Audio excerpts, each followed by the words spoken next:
What's going on, everyone? IVG here for my week 2 team builder of the CPA against Tez, another person in this league who I have to battle. But this is going to be a little tougher because it's somebody who I've never faced at all. Of course, this being a new league I joined.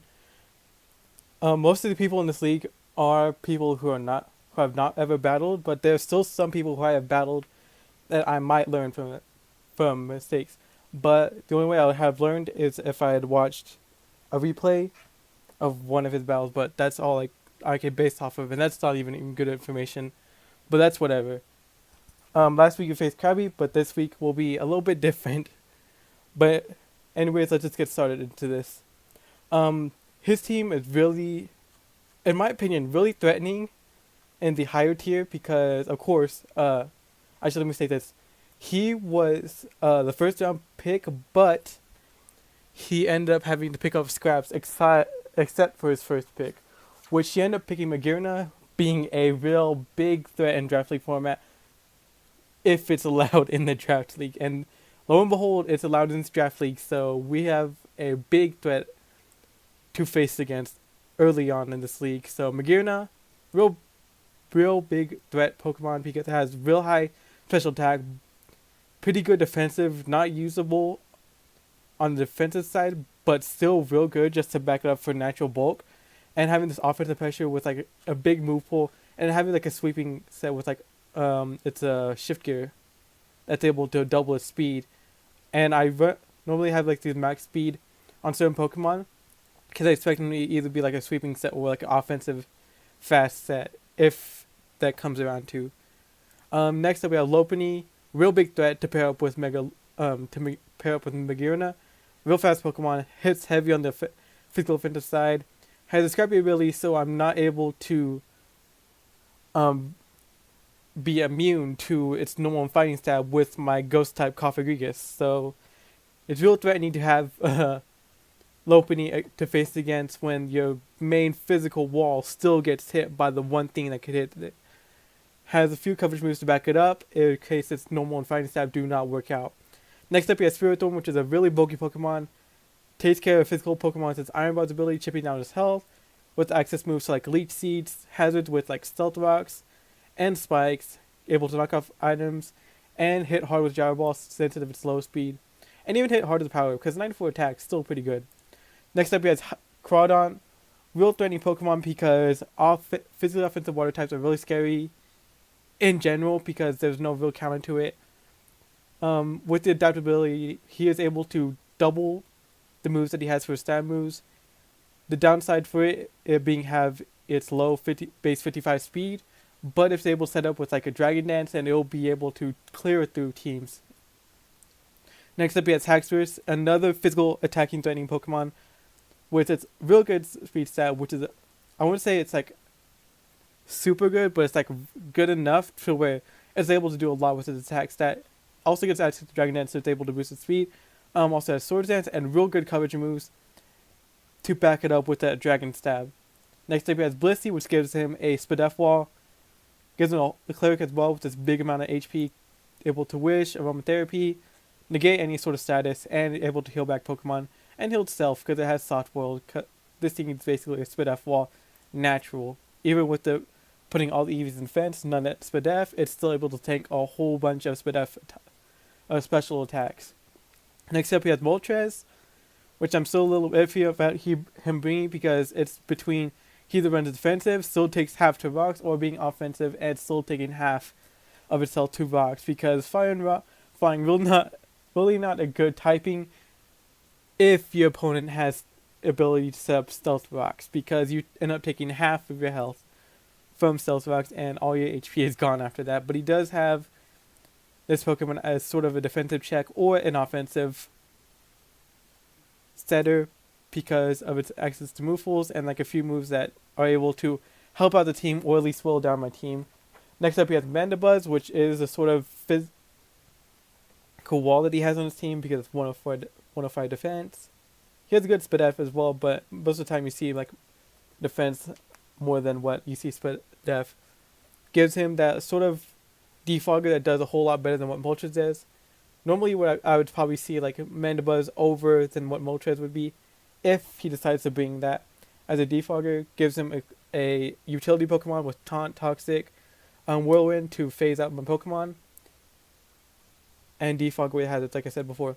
Next up, he has a Necrozma, which I'm super surprised that this was a leftover pick out of all of his Pokemon, because Necrozma is really good in Draft League format, in my opinion, because it has so much versatility on what it could be used for. And some people think it's not really good, but you've seen this move pool and what it does in battle will let you believe that Necrozma is super good. And the Prism Aura ability negates a quarter of what a super effective attack would normally do, which adds up to what its bulk could be, since it's above 100 defense and base 89 def and 97 HP. He also has Rotom, which gives him a fast electric type Pokemon, able to Volt Switch in and out. Also gives him a Utility Mon, also gives him a Defogger. But I do not see this thing being a Defogger. I just probably would expect him to see this thing as a offensive fast electric type that he needs. Next up, he has Vaporeon, which is a real good cleric Pokemon. He has, aside from Blissey, good at the special attack stat, good Spadef. Core Scald, really neat, is really helpful against physical attackers. Good cover, has a little bit of coverage moves to back it up. Gives him Cleric with Heal Bell. Also Wish and Protect help it out a lot. And Toxic helps to stall out a Pokemon if it needs to be. And finally, he has Palossand, real late last pick, but gives him a Stealth Rocket aside from Ferrothorn. If he does not want to have the weakness to fire. High defensive, high special attack.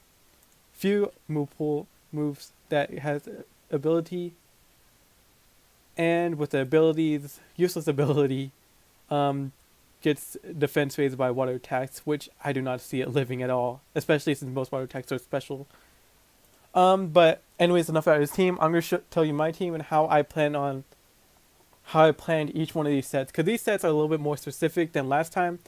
Since it gets crabby, I found that some of the sets were not needing to be so specific, so I just ran sort of maxing out the EVs, but at least having some to where it's specific for some Pokemon. But to start off, I have It Will Rain, the Rotom Wash, running still the Spadef set, but adding a little bit more physical defensive to better take on the Megalopony, I believe. And with the Spadef and HP, or max HP, but with the Spadef I have with Calm Nature, I am able to take at least like 75 to 80% from a Choice Specs Photon Geyser from a modest Necrozma. I think could be modest or timid, but I do not know off the top of my head. Do not want to go check the calcs right now because bad recording. But Hydro Pump, Volt Switch, good stab moves. Volt Switch allows me to switch out, and Hydro Pump is just stab. Will-O-Wisp helps me face off against Ferrothorn a whole lot better. Haxorus is dealt with easier. And if Necrozma is physical, then it helps me with that. And Defog helps me get rid of hazards that the Ferrothorn most likely would probably have. Next up, I do have Chunky, bringing again the Sweeping Agility Ground EMZ set that I brought, both different investments. Max Attack Adamant, just to do a whole bunch of damage. 240 in speed allows me to outspeed the Magearna, and if he ends up setting in a shift gear while I set up an agility, I'm still able to outspeed the Magearna by 2 stats, and the 16 HP is just to be left as an extra ground holder. Return Earthquake does a lot to his team, and Fire Punch is mainly for the Ferrothorn because it's the only Pokemon that really doesn't take the return or that does take the return and Earthquake really well. So Fire Punch is for that, and Agility, like I said before, it's a sweep, and Ground EMZ powers up Earthquake. Next up I have Natalie, the Sylveon, Kebia Berry to better take on the Haxorus with that Poison Jab, since it's like the real thing I'm very scared of with Sylveon. Running a more defensive set, but still having a good amount of Spadef to better take on the Magearna. Max HP and 140 in defense, I think allows me to take like 40% from a Poison Jab with the Kebia Berry. And this gives me the Cleric because of Hyper Voice. Heal Bell, Wish and Protect. This is what I'm basing off of with Sylveon. Next up we have our first time to Celebi, running a little bit more offensive set with Psychic, Giga Drain, Dazzling Gleam, Stealth Rocks. Stealth Rock, I just wanted Hazard, so I'm able to deal with Moltres real easily. And because it really helps against his whole team if he does not bring a decent Hazard remove on his team. So second Giga Drain are stab moves, and Dazzling Gleam is for the Haxorus and the Mandibuzz to better deal with. And the 232 in speed is to allow me to outspeed the Haxorus. Next up we have 24 karat magic, the Incineroar, Assault Vest, Intimidate, same as last time, but a little bit more attack investment, because the Spadef is I am able to take I believe half from a modest Fluid Cannon from a Magearna, or less than half I should say. And then Flare Blitz, Knockoff helps me deal with items, Flare Blitz is stab. Thunder Punch allows me to hit the Mandibuzz, the Vaporeon, the Moltres, and U-Turn is able to switch in and out with phasing, like with Rotom. Wash. Blech. Choked on words right there. Finally, we have also brought with Celebi, Versace on the floor, the Silvally Poison. Of course, I can only run Poison Memory, but that's beside the point. I decided to run a Flamethrower, Ice Beam, Thunderbolt set because it really just helps with chipping down my opponent. Of course, Flamethrower is for Magearna, Fearothorn. Ice Beam is for the Haxorus and the Mandibuzz. And the Thunderbolt is for the Vaporeon.